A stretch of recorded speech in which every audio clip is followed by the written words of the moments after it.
दोस्तों इस वीडियो में हम लोग एलन शोवाल्टर का एक वर्क डिस्कस करेंगे। फेमिनिज्म में बहुत ही फेमस वर्क है, feminist criticism in the wildness.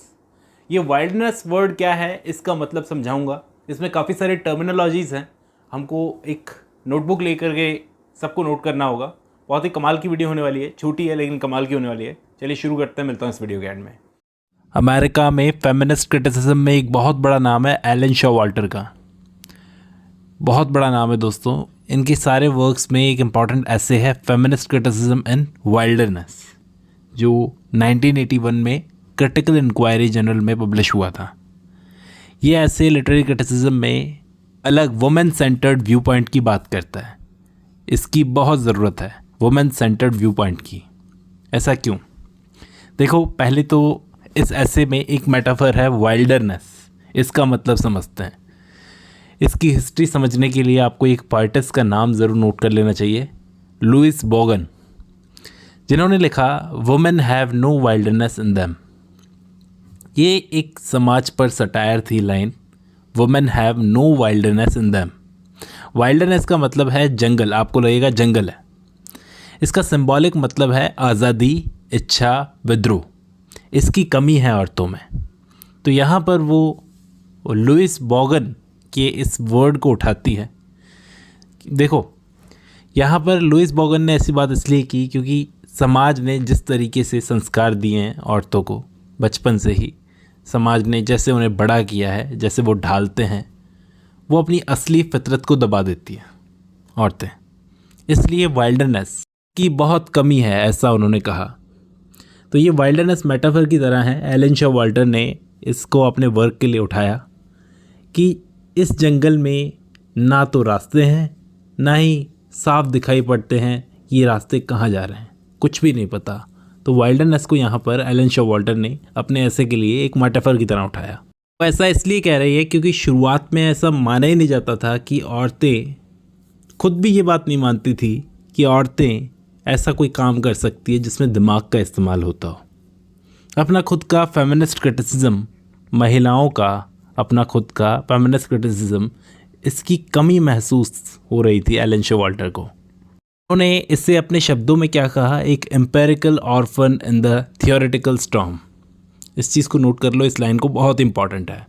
इसका मतलब ये है कि फेमिनिस्ट क्रिटिसिज्म का हिस्ट्री में अपना खुद का कुछ रहा ही नहीं। जो भी लिया है इसने पहले से मौजूद मॉडल्स से उधार लिया है। और वो मॉडल्स किन्होंने बनाए? आदमियों ने। वो क्या कहती है कि फेमिनिस्ट क्रिटिसिज्म अब तक, जब तक वो इस ऐसे को लिख रही हैं, मेन स्ट्रीम क्रिटिसिज्म का हिस्सा बन ही नहीं पाया है। मार्केट में दो टाइप के फेमिनिस्ट क्रिटिसिज्म की बात करती हैं, एक है फेमिनिस्ट क्रिटिक और दूसरा है गायनो क्रिटिसिज्म। फेमिनिस्ट क्रिटिक पहला वो जो आदमियों ने जो लिटरेचर लिखा है औरतों को लेकर, उसमें औरतों को कैसे दिखाया अपने व्यू पॉइंट से। और दूसरा गायनो क्रिटिसिज्म, जिस टर्म को खुद एलन शोवाल्टर ने ढूंढा था, कॉइन किया था। ऐसे वर्क्स की बात करती हैं जो खुद औरतों ने लिखा है अपने एक्सपीरियंस से, अपनी लैंग्वेज में। ऐसे के ज़रिए वो ऐसा कहती हैं कि औरतों को सिर्फ आदमियों ने जैसा फ्रेम बनाया है ना, उस फ्रेम में फिट होने की बजाय अपनी खुद की थ्योरी बनानी होगी। अपना खुद का नज़रिया, अपनी खुद की लैंग्वेज, अपनी खुद की थ्योरी, अपना खुद का नज़रिया, अपनी खुद की लैंग्वेज भी बात करती है, अपनी खुद की लैंग्वेज की भी बात करती है। इसको भी नोट करना। पहले वाले में तो वुमेन रीडर होती थी। जब आदमी फेमिनिस्ट क्रिटिसिज्म करता था तब वुमेन रीडर होती थी। दूसरे वाले में यानी गायनो क्रिटिसिज्म में वुमेन राइटर होती है। वो इस गायनो क्रिटिसिज्म को न्यू टेस्टामेंट की तरह देखती है। न्यू टेस्टामेंट क्या है? आपने बाइबल का नाम तो सुना ही होगा। बाइबल के दो टेस्टामेंट है, एक ओल्ड टेस्टामेंट, एक न्यू टेस्टामेंट। तो ये न्यू टेस्टामेंट वैसे ही है बाइबल का, वैसे ही गायनो क्रिटिसिज्म जो है फेमिनिस्ट क्रिटिसिज्म में न्यू टेस्टामेंट की तरह है। मैं एक और फ्रेज़ आपको बताना चाहूँगा, उसको भी नोट कर लो, एनाटॉमी ऑफ टेक्सुअलिटी। इस ऐसे में ही इस एनाटॉमी ऑफ टेक्सुअलिटी फ्रेज़ का यूज़ किया गया है। इसका मतलब यह है किसी टेक्स्ट के अंदर की बनावट को गहराई से समझना, खासकर तब जब वो राइटिंग किसी वुमेन ने की हो। मतलब यह है कि हमें औरतों के लिखे हुए लिटरेचर को सिर्फ किसी सब्जेक्ट की तरह नहीं पढ़ना चाहिए, काम उतारने की तरह कि बस पढ़ना है, बल्कि उसके अंदर के स्ट्रक्चर को, उसकी लैंग्वेज को, उसके स्टाइल को, उसके एक्सपीरियंस को भी समझना चाहिए। क्योंकि औरतों की लाइफ आदमियों से बहुत अलग होती है, उनके एक्सपीरियंसेस बहुत अलग होते हैं आदमियों से। तो ये है एनाटॉमी ऑफ टेक्सुअलिटी, इसको भी नोट करना। तो यही है ओवरऑल इस ऐसे में, एक टर्निंग पॉइंट की तरह था फेमिनिस्ट लिटरेरी क्रिटिसिज्म में। ये पहली बार किसी ने इतनी अलग बात की थी अपने ठोस आर्ग्यूमेंट सामने देकर।